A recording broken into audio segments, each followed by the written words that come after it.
Magpapakain po tayo ngayon mga kababoy. Sabayan niyo po ako dito sa aking apat na mga bansot na biik. Sila po yung mga biko na nagtaim mula po sila mawalay. At ika 18 days na po ngayon mula po sila mawalay sa kanilang mama peg. At ngayon naman ay sisimulan ko yung tinatawag na transition period mula sa pre-starter hanggang sa paglipat natin ng pagpapakain sa starter feed. So yung pagpapakain natin ng pre-starter ay hanggang sa ika 25 days ng ating mga biik dahil nga sila po ay nasira po yung kanilang pangangatawan mula po yung nagtae sila ng 1 linggo na hindi ko po sila nagamot. Kaya kung titingnan nyo po ay talagang naapektuhan yung katawan ng aking mga biik. Kaya ipapakainin ko po sila ng pre-starter hanggang sa 25 days. So itong ang 18 days ngayon ay unti-unti ko na yung haluan ng starter feeds ang aking mga biik hanggang sa umabot yung 25 days ay pure starter na yung ipapakain natin sa kanila. So ngayon yung pagkain ko sa kanila ay nasa 1.2 kilograms sa isang araw. At kung i-divide 4 po natin yon, so bawat isa ay kumakain ng 300 grams. So medyo may liitan lang yung pakain ko sa kanila kasi nga mabilis lang po sila magtatae. So medyo masila na talaga yung tiyan ng aking mga biik. Ito naman po yung aking isang inahin. Pangalawang pagbubuntis niya po niya ito. 47 days naman po mula siya ma-EI.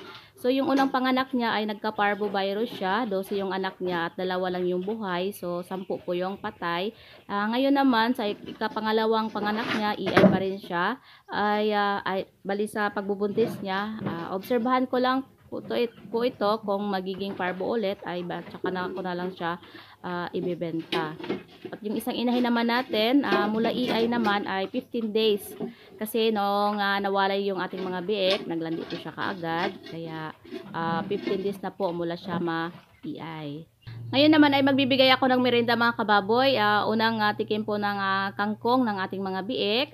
Nung mga nagpapadidi pa tayo sa ating inahin ay nagpapakain po tayo ng talbos ng kamote sa ating mga biik. Kaya sanay na po silang kumain ng mga dahon-dahon. Kaya lang nung nawalay po natin sila ay hinintuan ko na po yung pagpapakain sa kanila ng mga dahon-dahon kasi nga nagtae sila. Kaya ngayon ay pababalikin naman natin sila patikimin ng dahon. So ito po yung kangkong natin. Naka-harvest po tayo ng konti. So medyo marami yung ibigay ko sa kanila. Baka magkakakos na naman to ng kanilang pagtatae. So sana lang ay hindi sila magtae nito kasi nga masila na yung bituka ng aking mga biik. So ito lang po muna yung update natin mga kababoy. Ito na po yung update sa aking mga bansot na biik kung tawagin kasi nga hindi na maganda yung tubo ng kanilang katawan simula po sila magtae. So ito lang po muna yung update. Happy farming po sa lahat.